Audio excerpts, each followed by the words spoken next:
I never thought a snowblower would land my neighbor in jail. But that's exactly what happened. All I wanted was to clear my sidewalk before work, not spark a felony investigation. And yet somehow, in suburban Rochester, Minnesota, my front walkway turned into a battleground. My name's Aaron Kirkland, and for 3 peaceful years I lived in Meadowbrook Heights, one of those cookie-cutter developments in Rochester where every house looks like it came off the same assembly line, just painted in different shades of beige so we could pretend we were unique. It was quiet, predictable, boring in the best way. When my wife Jennifer and I bought the place, the HOA felt harmless. They mowed the common grass, sent polite reminders if your trash can linger too long, made sure nobody painted their house radioactive green. Reasonable stuff. Then Sharon Peton became president. Sharon was 52, wore a razor-sharp blonde bob that looked measured with a ruler, and reading glasses on a chain like a sheriff's badge. She had never worked outside the home, but once she got that HOA title, she ran it like she was CEO of a Fortune 500 company. Her husband Greg just followed her around, nodding quietly, like a man who'd long ago accepted his fate. The first red flag was an emergency HOA meeting about what she called neighborhood standards degradation. I showed up thinking we'd had break-ins or vandalism. Instead, I sat through a 2-hour PowerPoint about lawns being half an inch too long. I should have known right then. The real war started in January. Minnesota winter doesn't play around. It's the kind of cold that makes you question human evolution. We got slammed with 3 heavy snowstorms in 2 weeks. I have a corner lot, which means more sidewalk than most. The city requires you to clear sidewalks within 24 hours after snowfall. I always did. I'd wake up at 6, fire up the snowblower, clear everything before heading to work by 7:30. Loud? Sure. But it's January in Minnesota. Snow removal at dawn is basically a state religion. At least I thought so. One morning, still dark out, breath fogging in the air, I'm finishing the stretch along Maple Drive when I see Sharon marching across the street in a puffy purple coat. She looked like an angry grape with authority issues. I shut off the machine. "Morning, Sharon." "There's nothing good about being woken up at 6 by that monstrosity," she snapped, pointing at my snowblower like it was a weapon. "I'm just clearing snow before work. City ordinance says." "I don't care about city ordinances. The HOA has rules too." And just like that, the opening shot was fired. 2 weeks later, certified mail arrived. New HOA rule: no outdoor maintenance before 8 a.m. on weekdays. In Minnesota, in January, it felt like being told you couldn't use an umbrella until after the rain stopped. My neighbor Marcus Chun, a doctor at Mayo Clinic, told me Sharon had pushed it through despite objections. The fines escalated fast. $100, $250, $500, possible liens. Jennifer asked what I was going to do. I told her I'd follow the rule exactly.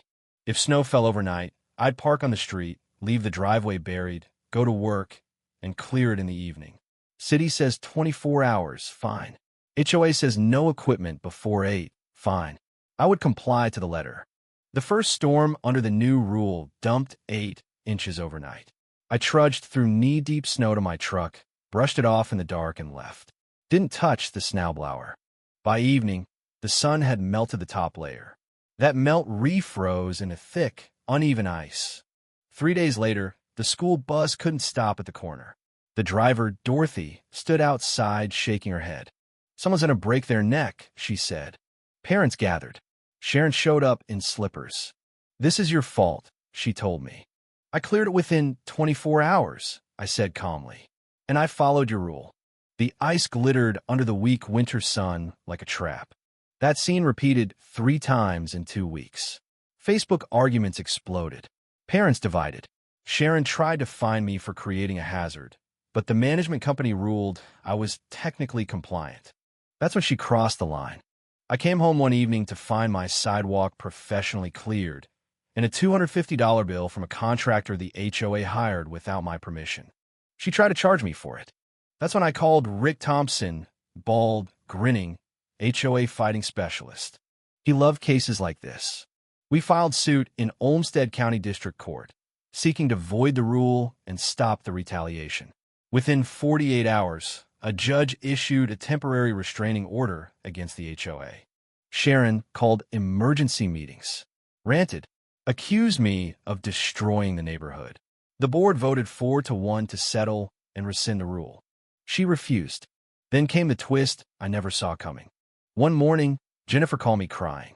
Someone had spray-painted "Neighborhood Destroyer" across my garage door in bright red. 3 tires slashed. Police came. Took reports. No clear suspect. A petition circulated to force us to sell. Sharon told neighbors I was ruining property values. We almost left. But anger has a way of stiffening your spine. The HOA offered settlement. Rescind the rule. Remove fines, pay legal fees. Rick told me to take it. I did, with one condition. Install security cameras at the bus stop corner. They agreed. 2 weeks later, cameras went up at Maple and Oak.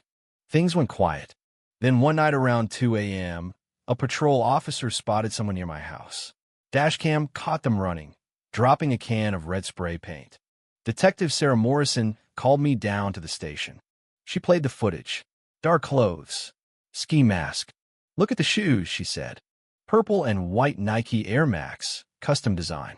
I'd seen them before, on Sharon's daughter Kayla at the bus stop. Police executed a warrant. Found the shoes. Matching paint cans. Text messages. Kayla confessed. And then the bomb dropped. Text from Sharon. Someone needs to make him understand. Be creative. After the first vandalism, good. Maybe now he'll learn. Sharon wasn't just the HOA tyrant. She was the mastermind. Both were arrested. Local news picked it up. HOA president arrested in vandalism scheme. Watching her walk into court in handcuffs felt surreal, like suburbia had cracked open and revealed something ugly underneath. Kayla got probation and community service. Sharon went to trial. 3 days in court. 6 hours of jury deliberation. Guilty. 1 year in county jail, probation, restitution.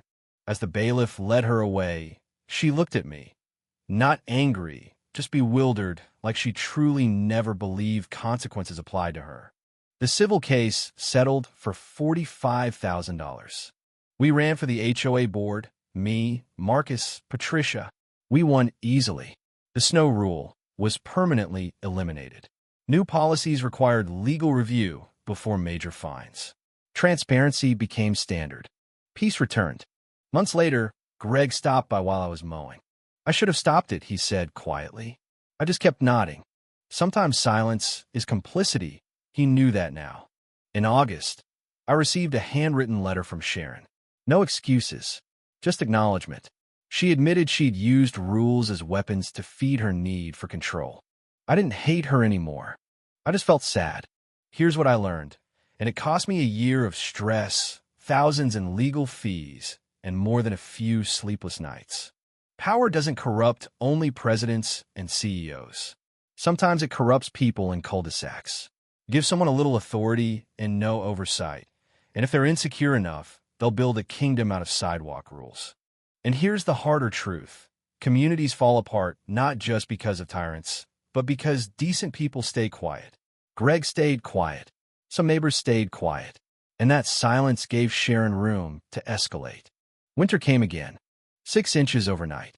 I woke at 6 a.m., fired up the snowblower, and let that engine roar into the dark Minnesota air.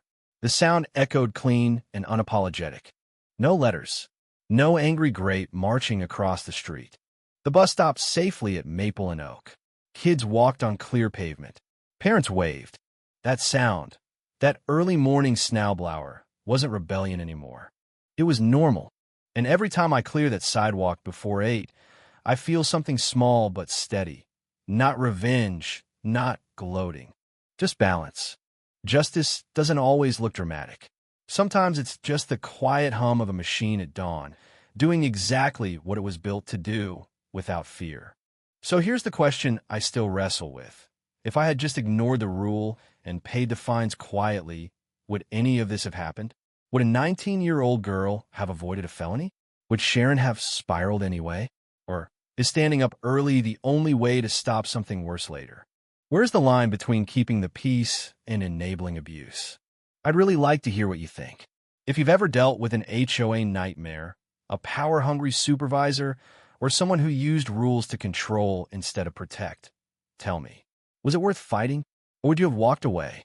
Because sometimes the biggest battles start with something as small as a sidewalk. And the question isn't whether snow will fall. It's whether you're allowed to clear it.